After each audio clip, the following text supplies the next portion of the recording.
Hello students. हम लोग अभी जीन पियाजे का संज्ञानात्मक विकास सिद्धांत या cognitive development theory of Jean पियाजे उसको यहाँ से हम कंटिन्यू कर रहे हैं। इसके पहले के वीडियो में हमने इससे संबंधित कुछ जानकारियाँ आपको पहले भी दी हैं। यहाँ पे हम केवल स्टेजेस में डिस्कस करेंगे। तो जीन पियाजे एक स्विट्जरलैंड के प्रसिद्ध मनोवैज्ञानिक थे जिन्होंने आयु वर्ग के आधार पर बौद्धिक विकास को या संज्ञानात्मक विकास को 4 चरणों में विभाजित किया है। इन्होंने आयु वर्ग के आधार पर बौद्धिक विकास की जो पहली अवस्था निर्धारित की है वो है संवेदी गामक अवस्था या इंद्रिय गामक अवस्था, यानी सेंसरी मोटर स्टेज, यानी 0 से लेकर के 2 वर्ष तक।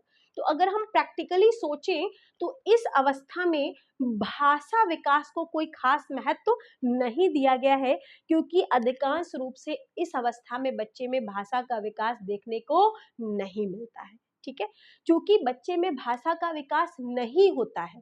लेकिन इन्होंने तो पहले ही कह दिया है कि सीखना एक प्रक्रिया है और जब से कोई बालक जन्म लेता है वो एक्टिवली अपने एनवायरनमेंट के साथ इंटरैक्ट करता है और कुछ न कुछ सीखता ही रहता है।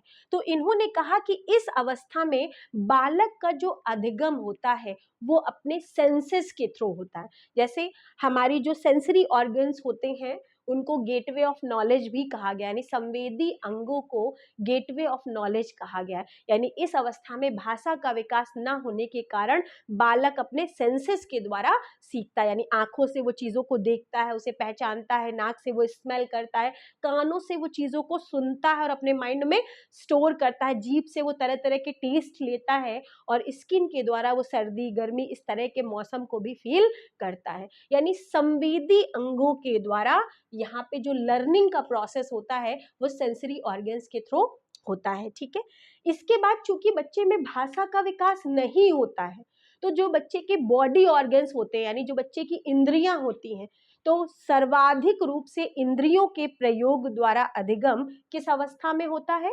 तो ये संवेदी गामक या इंद्रिय गामक अवस्था में होता है।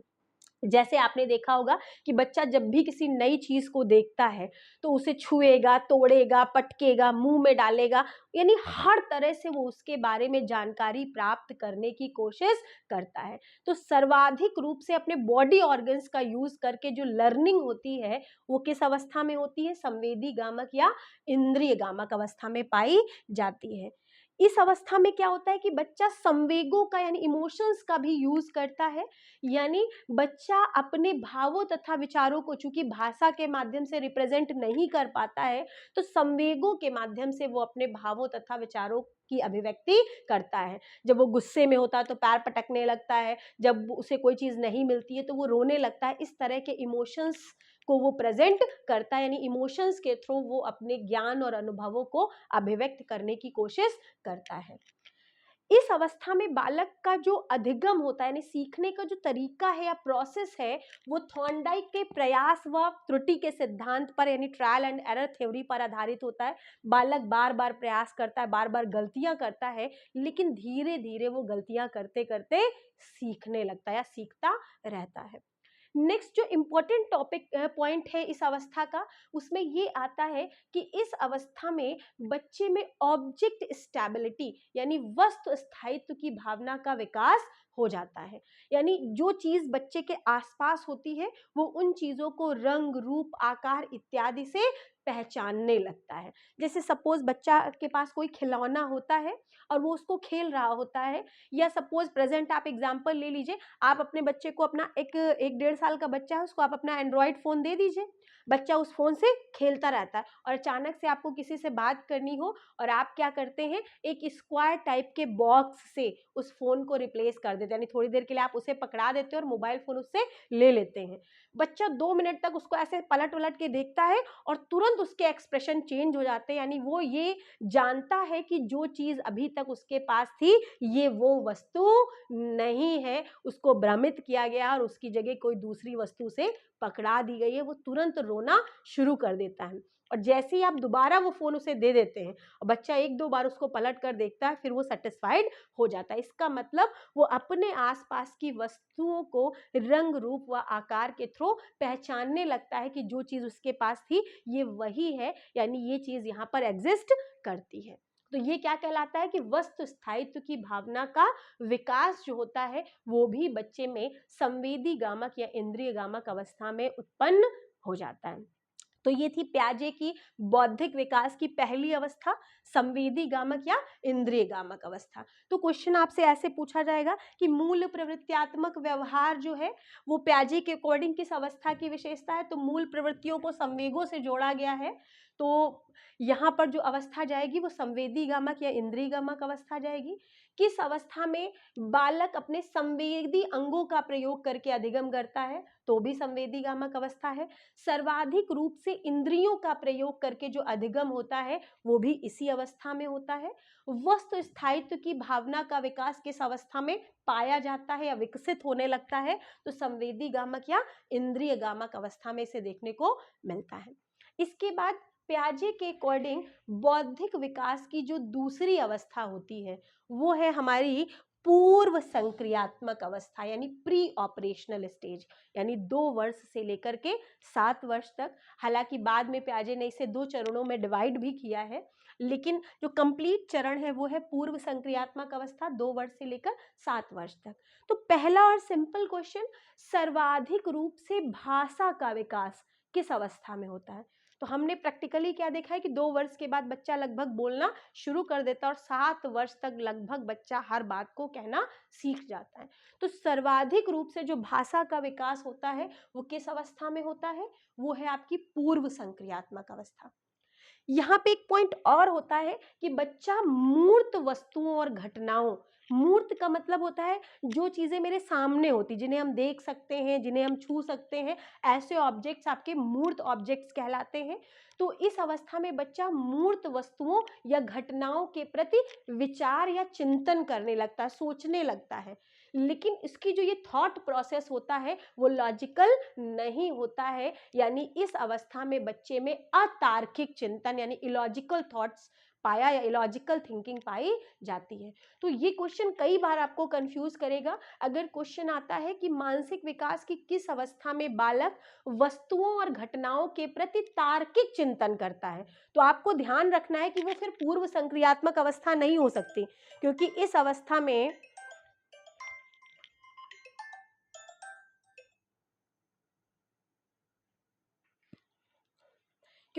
अवस्था में बालक चिंतन तो करता है, लेकिन उसका जो ये चिंतन होता है वो कैसा होता है? इलॉजिकल होता है, यानी अतार्किक होता है।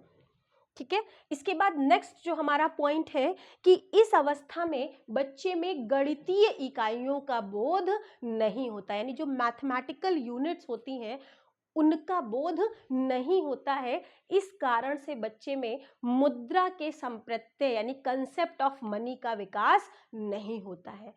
मुद्रा का संप्रत्यय क्या होता है कि जैसे अगर हम किसी बच्चे को क्या करते हैं कि 50-50 के 4 नोट देते हैं, ठीक है, या मान लीजिए आपने बच्चे को 500 का एक नोट दिया, कोई 5 साल का या 4 साल का बच्चा, आपने उसे 500 का एक नोट दिया है, और उसके बाद क्या हुआ कि उसकी आंटी ने उसको 10-10 के 20 नोट दे दिए और बच्चों से पूछा कि आपको कौन सा पैसा ज़्यादा लग रहा है, आपको कौन सा पैसा चाहिए।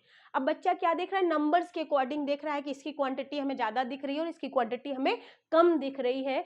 तो बच्चा अक्सर कहता है आपके पास पैसे नहीं है तो आप हमारी गुल्लक से ले लीजिए, जबकि उसमें सिंपल कॉइन्स होते हैं, मेरे पास बहुत पैसे हैं। तो गणितीय इकाइयों का बोध ना होने के कारण बालक में मुद्रा के संप्रत्यय का विकास यानी जो कंसेप्ट ऑफ मनी है वो विकसित नहीं होती है। इतना क्लियर हो गया सभी को? अब चूंकि बच्चे में गणितीय इकाइयों का बोध नहीं होता है, इसलिए बच्चों में विचारों की विलोमीयता, इसको आप शुद्ध हिंदी में पलटावी भी कह सकते हैं, जो रिवर्सिबिलिटी ऑफ थॉट्स होता है ये बच्चे में पाया नहीं जाता है। यानी पूर्व संक्रियात्मक स्तर पर बच्चों में विचारों की विलोमीयता यानी रिवर्सिबिलिटी ऑफ थॉट्स नहीं पाई जाती है, अर्थात बच्चे में विचारों को पलटने की क्षमता नहीं होती है। इसका मतलब ये होता है कि बालक जिस वस्तु या घटना को प्रत्यक्ष देखता है केवल उसी वस्तु या घटना पर विचार करता है, उस वस्तु या घटना को उसके प्रारंभिक केंद्र बिंदु से यानी स्टार्टिंग पॉइंट से जोड़ने की क्षमता नहीं पाई जाती है उसमें। यानी विचारों को, जो चीज सामने देखेगा केवल उसके बारे में सोचेगा, उसी घटना को उसकी पूर्व की घटना से वो लिंक नहीं कर पाता है। यानी बच्चों में विचारों की विलोम्यता या पलटावी नहीं पाई जाती है, अर्थात बच्चों में विचारों की अनुत्क्रमणीयता यानी इरिवर्सिबिलिटी ऑफ थॉट्स उसमें देखने को मिलता है। इससे संबंधित कई बार क्वेश्चन आए कि एक अध्यापिका होती हैं और वो अपने बच्चों को अपने पास बुलाती हैं और 2 ग्लास ऐसे पानी से भरे हुए या जूस से भरे हुए देती हैं जो कि लगभग बराबर थे, और बच्चों से पूछती कौन सा ग्लास बड़ा है, तो बच्चे क्या कहते हैं कि दोनों ग्लास बराबर हैं और दोनों ग्लासेस में बराबर जूस की मात्रा है।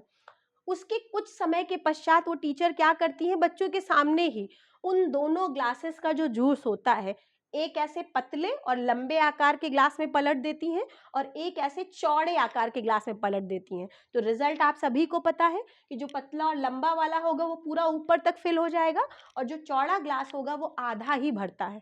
और दोबारा फिर बच्चों से को बुलाती है और पूछती है कि किस ग्लास में जूस की मात्रा ज़्यादा है, आपको कौन सा चाहिए। तो जितने भी बच्चे वहाँ पर खड़े होते हैं वो सभी क्या कहते हैं, इस वाले ग्लास में जूस की मात्रा ज़्यादा है और इसमें कम है। इसका मतलब जो बच्चे हैं वो इस घटना पर विचार कर रहे हैं, लेकिन इस घटना को इससे जोड़ने में समर्थ नहीं है। यानी विचारों को पलटने की क्षमता या विचारों की विलोम्यता उनमें देखने को नहीं मिलती है। तो क्वेश्चन आया था कि सभी बच्चे कहते हैं कि इसमें जूस की मात्रा ज्यादा है, उस अध्यापिका के बच्चे मानसिक विकास के किस स्तर पर हैं? तो वो लेवल हमारा कौन सा है, पूर्व संक्रियात्मक अवस्था या प्री ऑपरेशनल स्टेज पर हमारे बच्चे हैं। अगर आपसे आयु पूछी जाएगी कि वो बच्चे किस आयु वर्ग में आते हैं, तो आपके पास ऑप्शन है 2 से 7 वर्ष की अवस्था में वो बच्चे पाए जाएंगे। कई सारे एग्जाम्पल्स आए कि पहले टीचर्स 2 समान आकार की स्टिक बच्चों को दिखाती हैं, उसके बाद क्या करती हैं कि पहले वाली स्टिक वैसे ही रखती है, दूसरी थोड़ा सा आगे बढ़ा देती हैं और बच्चों से पूछती है कि कौन सी स्टिक लंबी है। तो बच्चे आगे की तरफ देखते और पीछे की तरफ ध्यान नहीं देते हैं। तो ये जो बच्चे होते हैं वो पूर्व संक्रियात्मक स्तर के होते हैं। तो गणितीय इकाइयों का बोध ना होने के कारण संख्या संबंधी विलोम्यता, मात्रा संबंधी विलोम्यता, आकार संबंधी विलोम्यता बच्चों में नहीं पाई जाती है। इतना सभी को क्लियर हो गया? इस अवस्था में बच्चे वस्तु स्थायित्व को प्रदर्शित करने लगते हैं। यहाँ पर पहली अवस्था में वस्तु स्थायित्व का विकास था और इस अवस्था में वस्तु स्थायित्व का प्रदर्शन है यानी डिमॉन्स्ट्रेशन है। अब बच्चा अपनी चीज के बारे में अभिव्यक्त करने लगता है। जैसे आपके घर में कोई रिलेटिव आ जाएगा, अगर वो आपका कपड़ा या चप्पल पहनता है तो बच्चा तुरंत पहचान लेता है कि ये हमारा है और तुरंत कहना शुरू कर देता है, अरे ये तो मेरी मम्मी की साड़ी है, आपने पहनी है पार्टीज में, ये तो मेरी मम्मी की साड़ी है, ये आपने कैसे पहन ली, ये मेरा चप्पल है, ये आपने कैसे पहन लिया। यानी वो अपने चीजों को पहचानने लगता है और साथ ही साथ उसको अभिव्यक्त भी करने लगता है, यानी वो ऑब्जेक्ट स्टेबिलिटी को प्रदर्शित करने लगता है। ठीक है, तो ये जो सारी चीजें हैं वो हमारी किस में आती है, पूर्व संक्रियात्मक अवस्था में आती हैं। इस अवस्था को जीन प्याजे ने 2 अन्य भागों में विभाजित किया है।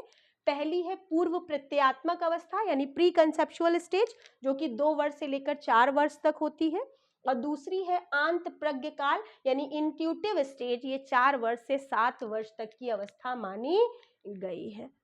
ठीक है, तो पूर्व संक्रियात्मक अवस्था सभी को क्लियर हो गई। इसको खोज व जिज्ञासा की अवस्था कहेंगे, क्योंकि बच्चा बोलने लगता है तो क्यों, कैसे, क्या, इस तरह के प्रश्नों के द्वारा वह अपनी जिज्ञासाओं को सेटिस्फाइड करने लगता है। इस अवस्था में बच्चा मूर्त वस्तुओं और घटनाओं के प्रति चिंतन करता है। अगर सिंपल चिंतन आएगा तो आप पूर्व संक्रियात्मक लगाएंगे, और अगर आएगा कि तार्किक चिंतन करने लगता है तो ये घटना आपकी मूर्त संक्रियात्मक में चली जाएगी, फिर वो इस स्टेज पर नहीं पाई जाएगी। किस अवस्था में बच्चे में गणितीय इकाइयों का बोध नहीं होता है, तो भी पूर्व संक्रियात्मक है। बच्चे में मुद्रा के संप्रत्यय का विकास किस अवस्था में नहीं पाया जाता है, तो भी पूर्व संक्रियात्मक अवस्था है। एक बच्चा हमेशा अपने पिताजी से ये कहता है कि मेरी गुल्लक में आपकी पर्स से ज्यादा पैसे हैं, वो बच्चा मानसिक विकास के किस स्तर पर है, तो आपकी पूर्व संक्रियात्मक स्तर पर है। किस अवस्था में बच्चों में विचारों की विलोमीयता नहीं पाई जाती है या विचारों की अविलोमीयता पाई जाती है या इरिवर्सिबिलिटी पाई जाती है। तो किसमें चला जाएगा? पूर्व संक्रियात्मक या मूर्त संक्रियात्मक अवस्था में। भाषा विकास की सबसे महत्वपूर्ण अवस्था कौन सी है?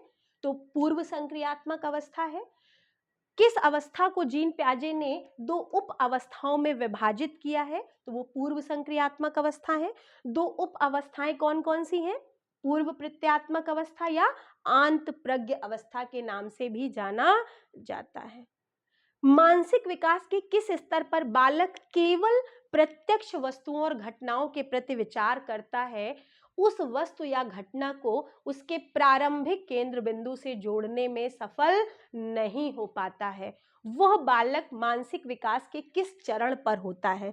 तो वो बालक मानसिक विकास के किस चरण पर है?